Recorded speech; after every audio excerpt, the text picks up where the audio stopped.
Bitcoin बनाम real estate जो बेहतर है? क्या मुझे रियल एस्टेट खरीदना चाहिए और उसमें बचत करनी चाहिए, या क्या मुझे बिटकॉइन खरीदना चाहिए और उसमें बचत करनी चाहिए? सुप्रभात, शुभ संध्या, शुभ दोपहर, आप जहां भी हों, जब भी हों, मेरे वीडियो देखने के लिए धन्यवाद। मेरा नाम दाविंची जेरेमी है। आप जानते हैं कि मैं कैसे काम करता हूं। मैं यहां दुबई में 5/5 रहता हूं। आशा है आप अच्छा कर रहे हैं। मैं रियल एस्टेट बनाम बिटकॉइन के बारे में बात करने जा रहा हूं, और इसका कारण ये है कि मेरी एक दिलचस्प बातचीत हुई कल रात रात्रि भोज में अचल संपत्ति के बारे में, और मैं आज वह बातचीत आपके साथ साझा करना चाहता हूं। इसके अलावा हम ईटीएफ के बारे में बात करने जा रहे हैं, क्योंकि हर कोई जानना चाहता है कि बिटकॉइन ईटीएफ से इसका क्या मतलब है। क्या कभी कोई बिटकॉइन स्पॉट ईटीएफ होने वाला है? ब्ला ब्ला ब्ला। आज के एपिसोड में हम इसी बारे में बात करने वाले हैं। फिर उसके अंत में हम कुछ व्यापार करेंगे और आपको दिखाएंगे कि मैं शुक्रवार और उसके बाद क्या व्यापार कर रहा था।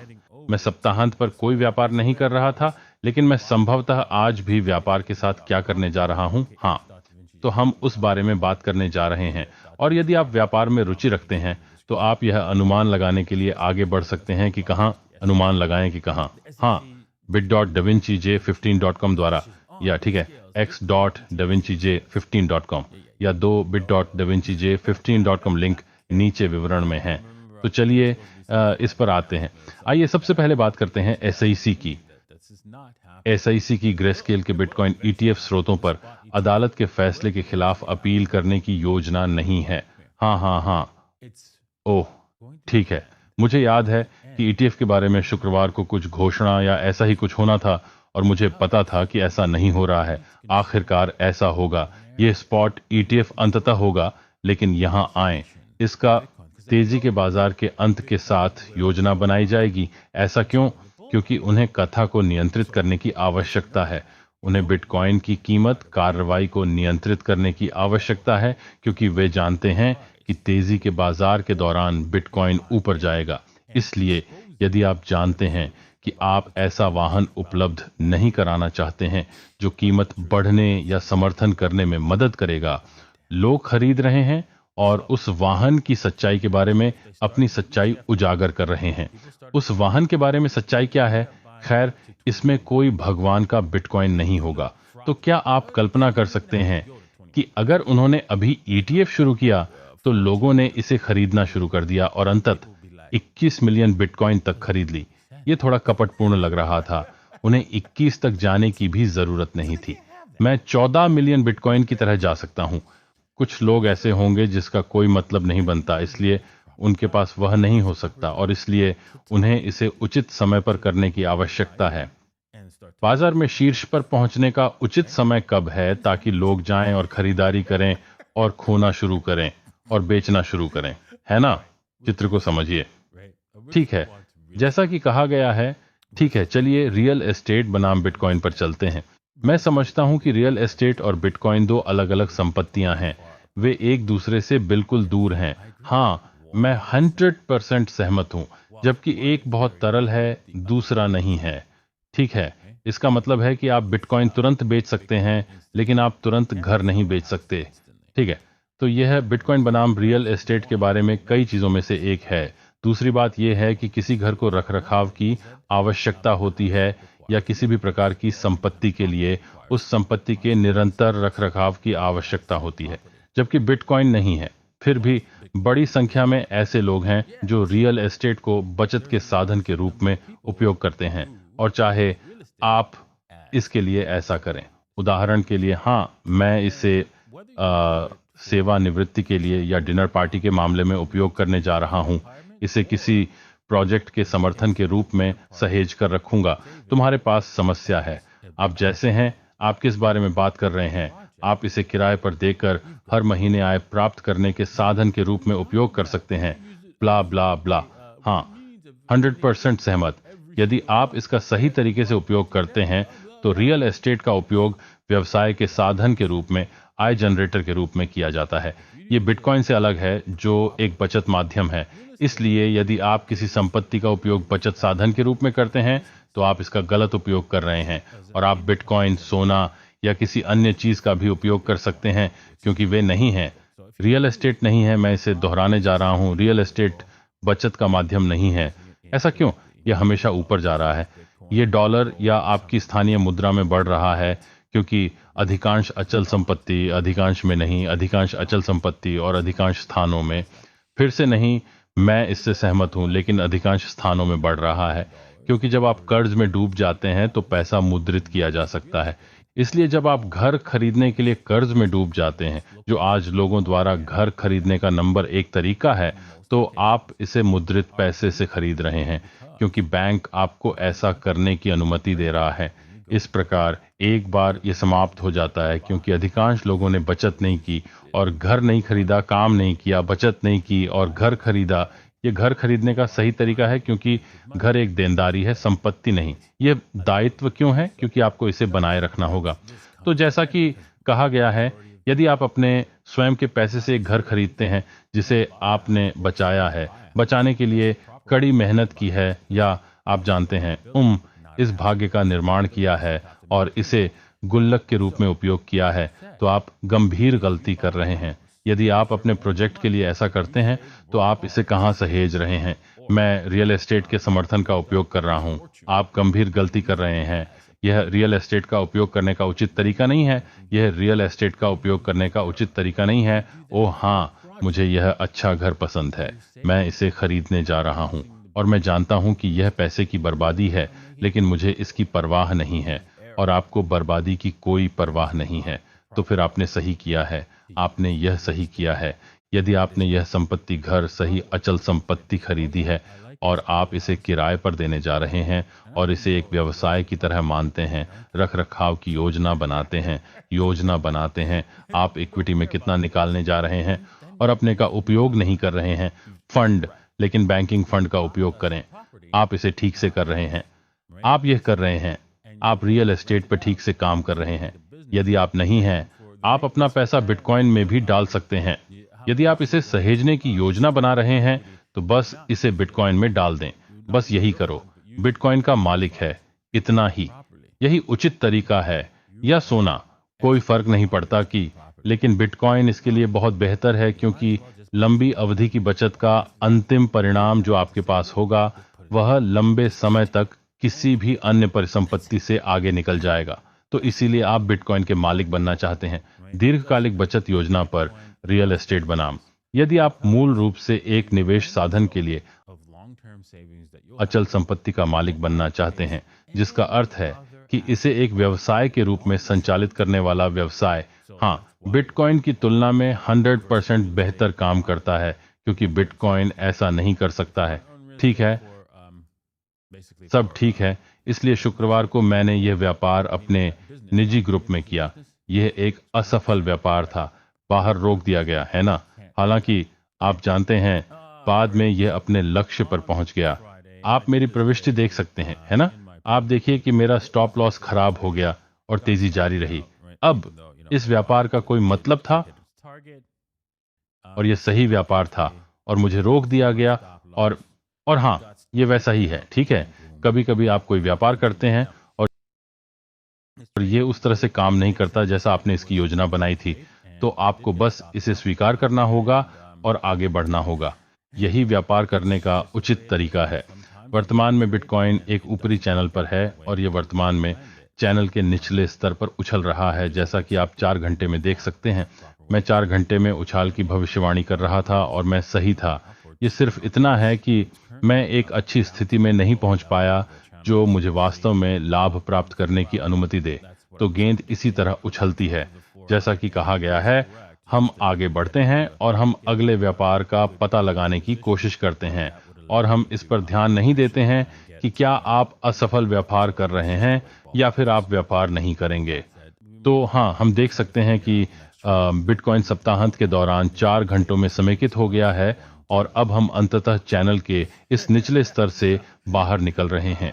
क्या इसका मतलब यह है कि हम चैनल के शीर्ष सिरे को पंप और रिटच कर सकते हैं? संभवतः यह एक संभावना है, कोई निश्चित बात नहीं, और हम वास्तव में उस पर दांव नहीं लगा सकते। लेकिन अगर हम ऐसा करते हैं तो आइए एक नजर डालते हैं। यह चीज संभवतः क्या कर सकती है? ठीक ठीक है, चलिए यहीं देखते हैं। इसलिए हम देख सकते हैं कि 7.6 28 पर बहुत ऊपर है। 18 के एक 61.8 संभवतः सबसे संभावित लक्ष्य है। यहाँ आप देख सकते हैं कि दूसरा पंप बनाने की कोशिश करने और विफल होने के बाद ब्रेकडाउन की शुरुआत हुई थी। इसलिए हम देख सकते हैं कि 20 के दशक में आसन बनने का 7.8 एक लक्ष्य हो सकता है, लेकिन वर्तमान में 48 पर सही है और इसे निर्णय लेना है। अरे क्या यह यहाँ से 61.8 तक टूटना चाहता है? और इसे तय करने का एकमात्र तरीका यह है कि हमें इस क्षेत्र में तब देखना होगा जब यह मजबूत होना शुरू हो, क्योंकि यह यहीं मजबूत होगा। क्या यह संकेतकों पर किसी प्रकार का प्रभाव डालने जा रहा है? और क्या यह हमें किसी प्रकार का संकेत देगा कि यह जारी रहेगा या इसमें गिरावट आएगी? और इसी तरह मैं इसका व्यापार करने जा रहा हूं। आगे बढ़ते हुए हमें इंतजार करना होगा और देखना होगा, और इससे पहले कि हम वास्तव में किसी प्रकार का कार्रवाई योग्य व्यापार करें, दुर्भाग्य से प्रतिदिन कुछ न कुछ खोजें और प्रतिदिन इसका व्यापार करने का प्रयास करें। दैनिक चार्ट पर आप कहीं भी देख सकते हैं कि 61.8 दैनिक में प्रवेश के लिए आपका लक्ष्य होगा। आप उच्चतम बिंदु पर पहुंचना चाहते हैं। आप 61.8 पर एक व्यापार खोलते हैं, इसे 68.6 पर जोड़ते हैं और आप 28,500 ISH क्षेत्र में डंप करेंगे, या शायद यह, आइए इसे यहीं चिह्नित करें। हाँ, 28,323 आपका पूर्ण होगा। ठीक है, मैं दैनिक समय सीमा पर इस व्यापार से दूर जा रहा हूं, तो मैं शायद यह व्यापार करने जा रहा हूं। मैं आपके लिए 2 बिट पर बिल्कुल यही व्यापार खोलने जा रहा हूं और मैं आपको यह लघु व्यापार दिखाने जा रहा हूं। मुझे लगता है कि यह लंबे समय के बजाय छोटा व्यापार है। इसका कारण यह है कि हम अब भी मंदी के बाजार में हैं। बिटकॉइन दिसंबर की समय सीमा की ओर बढ़ रहा है। अक्टूबर उतना अच्छा नहीं लग रहा है और हाँ, मुझे चिंतित हैं कि बिटकॉइन मूर्खता से भी अधिक बढ़ सकता है, लेकिन गेंद इसी तरह उछलती है ना? यदि यह ऐसा करता है। इसलिए हम क्या करने जा रहे हैं? ठीक है, हम ये देखने जा रहे हैं कि यह एक उभरती हुई कील है जो अगर टूट जाती है तो हम यहाँ निचले स्तर पर फिर से परीक्षण करने जा रहे हैं, और इसलिए हम उस व्यापार को, उस संभावित व्यापार को लेना चाहते हैं और शायद इसे नीचे तक भी ले जाना चाहते हैं। आइए इस पर 3 से एन करें। आइए यहाँ देखें 3 से 8 हमें क्या देता है। क्या यह हमें 25 के ठीक ऊपर 25 तक ले जाता है? हाँ, मुझे वह पसंद है। तो सीमा के निचले हिस्से में यह एकदम सही है। मैं इस विशेष व्यापार पर 3 से 1 जोखिम पुरस्कार अनुपात लेने में हर संभव प्रयास करूंगा, क्योंकि उच्च संभावना है कि हम नीचे जा रहे हैं। तो ये आगे चलकर 2 बोलियों पर मेरा व्यापार होगा। तो ध्यान रखें, आइए बस इसी बारे में बात करते हैं। मैं वास्तव में इसे अपने में डालने जा रहा हूं। अभी मेरा ग्रुप लिंक कॉपी करें और हम वास्तव में इसे अपने निजी समूह में डालने जा रहे हैं, जहां मैं अपने सभी व्यापार करता हूं। इसलिए यदि आप उस निजी समूह में शामिल होना चाहते हैं तो आप davinciai15.com पर ऐसा कर सकते हैं। नीचे दिए गए विवरण में लिंक है, यहाँ बस davidgj15.com टाइप करें। मुझे लगता है कि आप इसे संभाल सकते हैं, क्योंकि ये मेरा उपयोगकर्ता नाम है। ठीक है, मैं जानता हूं कि मैं लंबे समय से बात कर रहा हूं, शायद यही चल रहा है। ये स्ट्रीम काफी समय से चल रही है। मुझे लगता है कि हम अभी 20 मिनट चले हैं। आइए यहाँ देखें। हाँ, नहीं, बस 20 मिनट से कम, लेकिन ठीक है। तो चलिए एथेरियम के बारे में बात करते हैं। मैं सही था और मैंने इसे लक्ष्य पर मारा, लेकिन मैं था। मुझे यकीन था कि मैं गलत था। मैं सोच रहा था, ठीक है, आप जानते हैं, चूंकि आप जानते हैं बिटकॉइन बंद हो गया है, मैं भी इस व्यापार पर खुद को रोक सकता हूं। और मैं इस व्यापार को पूरा होने से पहले ही छोड़कर चला गया और दुर्भाग्य से मुझे नुकसान हुआ और मुझे उस विशेष निर्णय पर पछतावा है। मेरे पास नहीं होना चाहिए। एक व्यापार से बाहर निकल गया।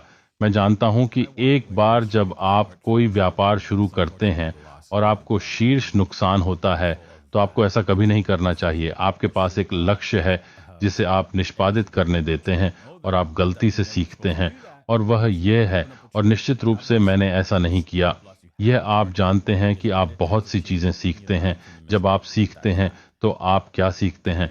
वह सब कुछ जो आपने ट्रेडिंग में सीखा है आप जानते हैं, लेकिन क्या आप ऐसा करते हैं? क्योंकि नहीं, आप ऐसा नहीं करते हैं। आप भी वही करते हैं, आप वही गलतियां बार बार करते हैं। जो हर कोई करता है और यह वैसा ही है। आपको बस इसका ध्यान रखना होगा, आपको उन्हें लिखना होगा और सुनिश्चित करना होगा कि आप अगली बार ऐसा न करने का प्रयास करें। हर बार ये सचमुच कठिन है और हाँ, ऐसा ही है। और अंततः एक दिन आप सीख लेंगे कि उन्हीं गलतियों को बार बार न करें। ठीक है, तो चलें इस बारे में बात करें। हम देख सकते हैं कि ओह हाँ, मैं 5 मिनट पर था। तो हाँ, मैं 5 पर व्यापार की तलाश में था। और हाँ, जब मैं इसके बारे में सोचता हूँ, ठीक है, मुझे एहसास हुआ कि इस व्यापार की लंबी अवधि की समय सीमा थी और जब आप इसे 5 मिनट में कर रहे हैं तो आप इससे निपट रहे हैं। ओह ठीक है, मैं उम्मीद कर रहा हूं कि यह व्यापार आज समाप्त हो जाएगा। और प्रत्येक व्यापार एक ही दिन में समाप्त नहीं होगा। तो हाँ, आपको स्वीकार करना होगा, आपको शुरू करना होगा। जब आप 5 मिनट का व्यापार कर रहे हो तो आपको दीर्घकालिक समय सीमा को देखना होगा और फिर निर्णय लेना होगा। ओह 1 मिनट रुकें, यह व्यापार लंबी अवधि में काम कर सकता है। और यह करता है, यह किया, क्योंकि ये वास्तव में इस व्यापार को लेने के लिए 5 मिनट पर नहीं बल्कि प्रति घंटा पर तय किया गया था। इसलिए मुझे लंबी अवधि की समय सीमा पर कायम रहना चाहिए था और फिर मैं इस व्यापार को सफल बना देता। लेकिन ओह ठीक है, आइए यहाँ इस अगले आइटम के बारे में बात करें, जो लूम है, जिसने बिटकॉइन के मुकाबले 700% का प्रदर्शन किया है। और हम उसके बारे में क्या कह सकते हैं? सही, क्योंकि हर कोई ऐसी चीज के बारे में बात करना चाहता है जो जीत दिलाने वाली और उत्साहित करने वाली हो। क्या हमें कूद पड़ना चाहिए? और उत्तर स्पष्ट रूप से नहीं है। यदि आप इस पर दैनिक व्यापार करना चाहते हैं तो कर सकते हैं। आप दैनिक व्यापार कर सकते हैं, लेकिन वास्तव में आपको ऐसा नहीं करना चाहिए। आपको किसी चीज पर तब तक व्यापार नहीं करना चाहिए जब तक कि आप एक पेशेवर व्यापारी न हों और आप इसे अल्पकालिक आधार पर कर रहे हों। इस विशेष संपत्ति में कूदना एक खतरनाक क्षेत्र है। क्या आप इस पर कुछ पैसे कमा सकते हैं? हाँ, यदि आप ठीक से व्यापार करना जानते हैं तो आप ऐसा कर सकते हैं। यह आगे बढ़ सकता है और ऐसा लग रहा है कि ऐसा हो सकता है, लेकिन यहाँ जल्द ही कुछ समय के लिए सुलह होने वाली है जहां यह कम से कम उस स्थान पर वापस आ जाएगा जहां इसने आधार बनाना शुरू किया था और उड़ान भरी थी, जो कि 11 सेंट क्षेत्र में है। और हाँ, मैं सावधान रहूंगा क्योंकि वह समय कभी भी निकट आ सकता है। इसीलिए वहां सावधान रहें दोस्तों। किसी भी चीज में मत कूदो लंबी अवधि या यहाँ तक कि छोटी अवधि में, जब तक कि आप नहीं जानते कि आप क्या कर रहे हैं। ये यहाँ का खतरनाक क्षेत्र है। ठीक है, मुझे आशा है कि आपने आज कुछ सीखा होगा। मुझे आशा है कि आपको आज के एपिसोड से कुछ जानकारी मिली होगी। मुझे पता है कि मैंने कल रात के खाने के समय किसी को शिक्षित किया था। जब मैंने उसे धीरे धीरे समझाया तो मैं उसके चेहरे पर यह देख सकता था कैसे रियल एस्टेट एक अच्छा बचत साधन नहीं है या किसी अन्य संपत्ति का समर्थन करने का साधन नहीं है। ये बस नहीं है। ठीक है, देखने के लिए धन्यवाद। और मुझे आशा है कि आपको आज का एपिसोड अच्छा लगा होगा। यदि आपने लाइक किया है और सब्सक्राइब भी किया है तो हम आपसे कल मिलेंगे। सियाओ।